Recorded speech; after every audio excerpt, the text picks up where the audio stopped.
સુરત જિલ્લાની અંદર જેમ ગઈકાલે આગાહી હતી એ પ્રમાણે આજે સવારથી મુશળધાર વરસાદ શરૂ થયો હતો. ખાસ કરીને સુરત શહેરની અંદર સવારે 6 વાગ્યાથી લઈને અત્યાર 8 વાગ્યા સુધીમાં લગભગ 13 થી 14 ઇંચ જેટલો વરસાદ પડી ચૂક્યો છે. સાથે સાથે પલસાણા અને કામરેજ તાલુકામાં પણ ખૂબ જ વધારે વરસાદ પડ્યો છે. કામરેજ તાલુકામાં સવારે 6 વાગ્યાથી અત્યાર સુધીમાં લગભગ 16 ઇંચ જેટલો વરસાદ નોંધાયો છે અને પલસાણામાં 18 ઇંચ જેટલો વરસાદ નોંધાયો છે. અત્યારે વરસાદની તીવ્રતા થોડી ઘટી છે, પરંતુ સવારથી જે પ્રમાણે મુશળધાર વરસાદ વરસી રહ્યો હતો તેના કારણે સુરત શહેરમાં ઘણી બધી જગ્યાઓ ઉપર પાણી ભરાયા છે. અત્યારે રાહતની તમામ કામગીરી ચાલી રહી છે. એસએમસીની ટીમ દ્વારા કામગીરી થઈ રહી છે.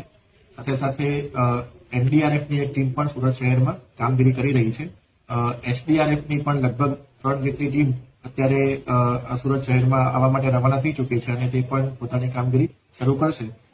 અત્યારે સ્થળાંતર લગભગ 1200 જેટલા વ્યક્તિઓનું સ્થળાંતર સુરત શહેરમાં કરવામાં આવ્યું છે અને સુરત જિલ્લામાં પણ અન્ય 2-3 તાલુકાઓમાં લગભગ અલગ અલગ જગ્યાએ સ્થળાંતર કરવામાં આવ્યું છે.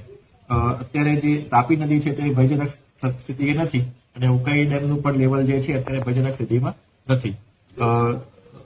આજે જેમ શાળાઓ અને કોલેજમાં રજા જાહેર કરવામાં આવી હતી તે જ રીતે આવતીકાલે સુરત જિલ્લાની તમામ શાળાઓ, કોલેજ અને આંગણવાડીમાં પણ રજા જાહેર કરવામાં આવેલી છે.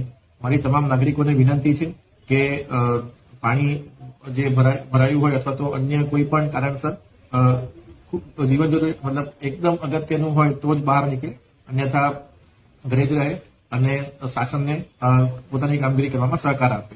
આવતીકાલે રેડ એલર્ટ નથી, પરંતુ ઓરેન્જ અને યલો એલર્ટ આવતીકાલે પણ છે. એટલે ફરીથી મારી તમામ નાગરિકોને વિનંતી છે કે પોતે ઘરમાં રહે, સાવચેત રહે અને કંઈ પણ તકલીફ હોય તો અમારા કંટ્રોલ રૂમનો સંપર્ક કરી શકે છે. જય હિન્દ.